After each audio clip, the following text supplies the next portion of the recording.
আসসালামু আলাইকুম প্রিয় নবম শ্রেণীর শিক্ষার্থীরা, তোমাদের 2025 সালে অর্ধবার্ষিক পরীক্ষার জন্য ইংরাজি দ্বিতীয় পত্রের প্রশ্নটি কেমন হবে।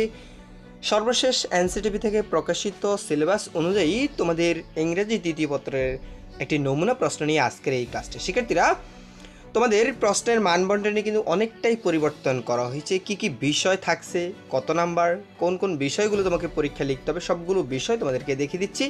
এই নিয়ম অনুযায়ী তোমাদের অর্ধবার্ষিক পরীক্ষায় ইংরেজি দ্বিতীয় পত্রের প্রশ্নটি হবে।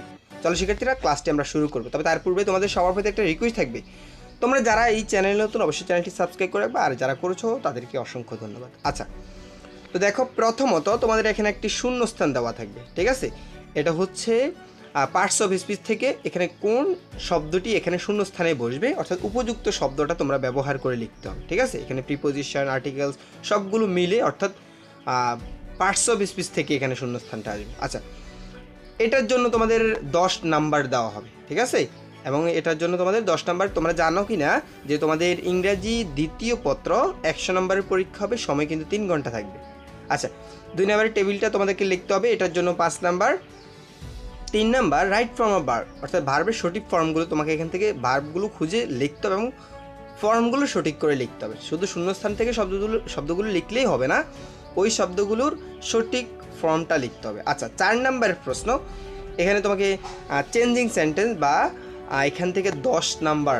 দেখো এখানে কিন্তু দেখো এই শূন্যস্থানে 10 নাম্বার, এখানে কিন্তু চেঞ্জিং সেন্টেন্সে 10 নাম্বার, একটাতে 1 করে 10টাতে 10 নাম্বার।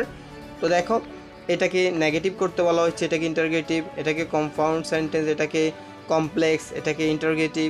এভাবে সিম্পল, কম্পাউন্ড, কমপ্লেক্স পড়বা, অ্যাসার্টিভ, ইম্পারেটিভ, এক্সক্লেমেটরি এগুলো পড়বা। এরপরে পজিটিভ, কম্পারেটিভ, সুপারলেটিভ ডিগ্রি পড়বা। এরপরে দিয়ে অ্যাফার্মেটিভ, নেগেটিভ, এই চেঞ্জিং সেন্টেন্সগুলো পড়বা। এরপরে আসি তোমাদের ট্যাগ কোয়েশ্চেন। ট্যাগ কোয়েশ্চেন থেকে এখানে 5 নাম্বার আসবে, 5টাতে 5 নাম্বার। এরপরে থাকবে তোমাদের সাফিক্স প্রিফিক্সের জন্য 5টাতে 5 নাম্বার, অর্থাৎ এখানে শব্দগুলোর সাফিক্স প্রিফিক্সগুলো লিখতে হয়। আচ্ছা, এরপরে প্রিপোজিশন, এখানে শূন্যস্থানগুলো পূরণ করতে হবে। 8 নাম্বার কানেক্টর ব্যবহার করে এই শূন্যস্থানটা পূরণ করতে হবে। 9 নাম্বার পাঞ্চুয়েশন অ্যান্ড ক্যাপিটালাইজেশন, অর্থাৎ বড় হাতের এবং ছোট হাতের অক্ষর ঠিক করে লিখতে হয়, এইটা এখানেও 5 নাম্বার। আচ্ছা, এগুলো ছিল তোমাদের টোটাল গ্রামার অংশ। এখন রাইটিং অংশ থেকে 20 নাম্বার, কম্পোজিশন যেটা আমরা বলি, এখানে কিন্তু 40 নাম্বার পরীক্ষা।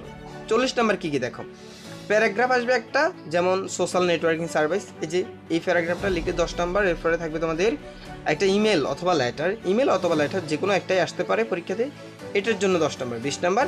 আর একটা কম্পোজিশন বা রচনা লিখতে হবে, ঠিক আছে। তো এটার জন্য 20 নাম্বার, রচনাতে কিন্তু 20 নাম্বার, ঠিক আছে। রচনা ভালো করে মুখস্থ করবে। আর এখানে দুইটাতে লেটার অথবা ইমেলে 10, আর তোমার হচ্ছে প্যারাগ্রাফে 10, টোটাল হচ্ছে 40 নাম্বার, ঠিক আছে শিক্ষার্থীরা। এরপরও তোমাদের যদি বুঝতে সমস্যা, তোমাদের প্রশ্নের সিলেবাস বা মানবন্টন, তোমরা অবশ্যই কমেন্ট করে জানিয়ে দিবা। শিক্ষার্থীরা, আজকের এই ক্লাসটি কেমন লাগলো অবশ্যই কমেন্ট করে জানিয়ে দিবা, আর চ্যানেলটি সাবস্ক্রাইব করে আমাদের সাথেই থাকবা। ধন্যবাদ সবাইকে।